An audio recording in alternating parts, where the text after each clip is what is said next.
Hello, fans and friends. Welcome back to the channel. I'm Astro Kara. You know the saying, there's no place like home. Whether you've heard it through pop culture or you know it from The Wizard of Oz. So how do you define home?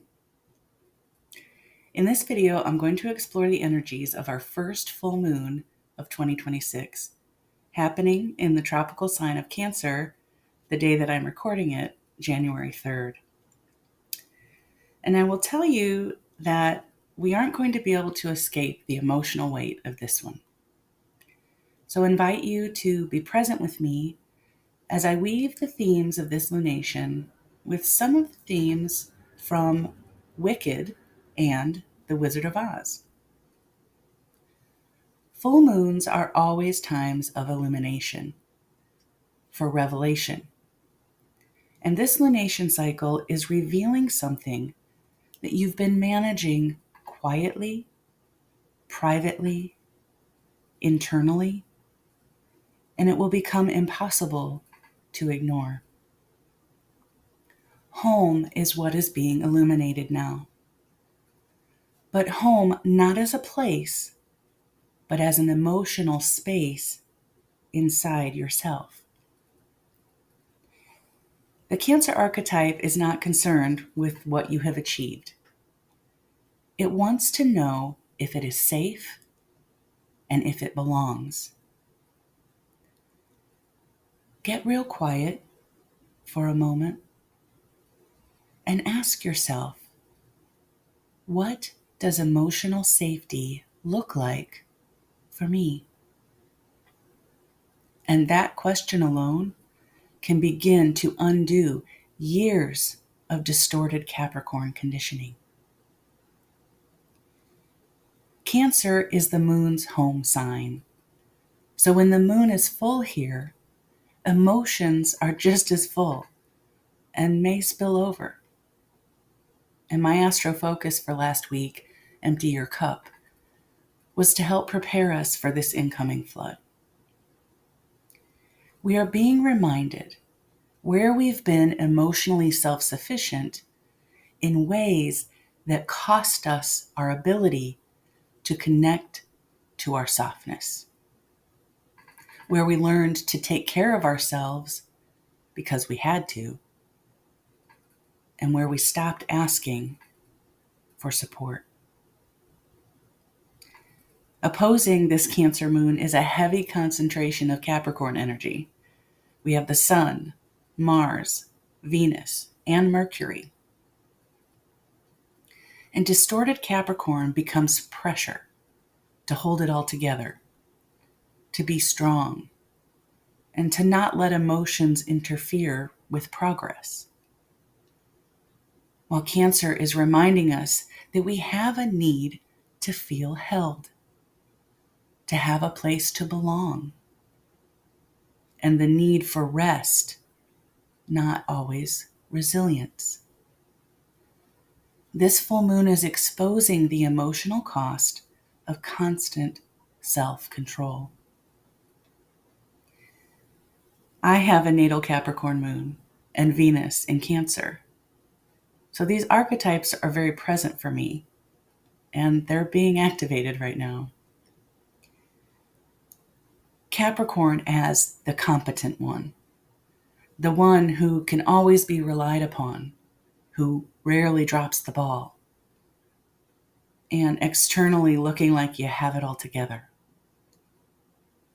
Cancer, privately feeling unseen in all of its efforts and unmet in needs. And even resentful that no one seems to notice how much you carry. That's this axis. And change didn't come for me until I recognized the need to become my own authority and to build my own emotional container, to have a true sense of belonging to myself. And then to allow myself to be vulnerable within that container so that my softness had a safe place to radiate from. Capricorn is a cardinal sign that wants forward motion. Yet it's a yin earth energy that also needs time, space, and groundedness. And many relate Capricorn to career and work because it is about legacy, something that's built over time. And this outward building of legacy is also about reclaiming self-authority and building emotional maturity. And it is the structure, the container that holds the emotions of its polarity, Cancer. So Capricorn shows up for us as external authority to contrast and confront what we hold internally. It's the parent, the boss, the system, and the internalized voice that says, keep going, no matter the cost. In The Wizard of Oz, the wizard is the ultimate Capricorn illusion. It's power projected outward, authority assumed, and control that's maintained through image until the curtain is pulled back. And the curtain is being lifted now so that you can see clearly where you've given power to structures that don't nourish you, where you've mistaken endurance for maturity, and when you've been responsible at the expense of being real. The wizard was never the source, and neither is the approval you've been chasing. The wizard shows up for us as that internalized critic who appears as the authority.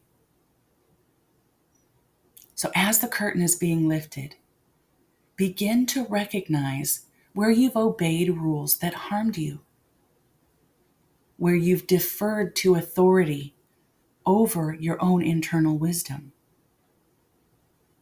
and where you've silenced yourself to avoid exile. This is where maturity means self-honesty, not self-denial. This is the opportunity to redefine responsibility to yourself and what that looks like for you now. Mars and Capricorn. Where are you expending energy to maintain a structure that no longer supports your emotional life? Here is the courage to create something new. Venus in Capricorn. What commitments are rooted in obligation rather than genuine value? Here is the stamina to reprioritize your own needs. Mercury in Capricorn. What story do you tell yourself about needing less than you do? Here is the platform to rewrite those narratives. Let's return to the moon, connecting to Jupiter retrograde in Cancer. This emphasis on inward exploration. This can bring realizations and charged emotions around family and ancestral patterns that you hold, and an increased awareness of your own emotional truths.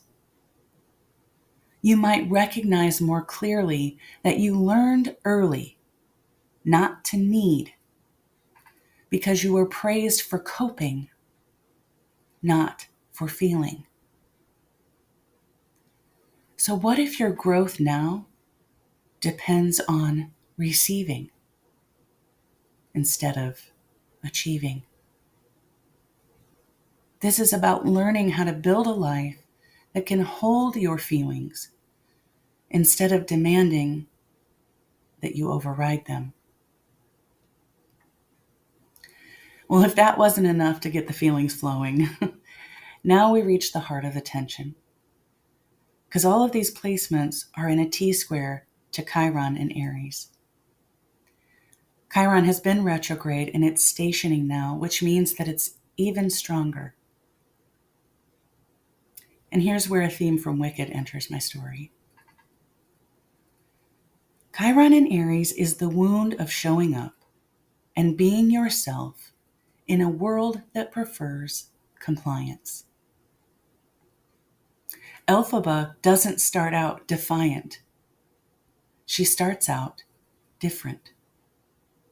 She is sensitive, powerful, and best of all, unapologetically herself. And for that, she's marked. She doesn't become wicked because she's cruel.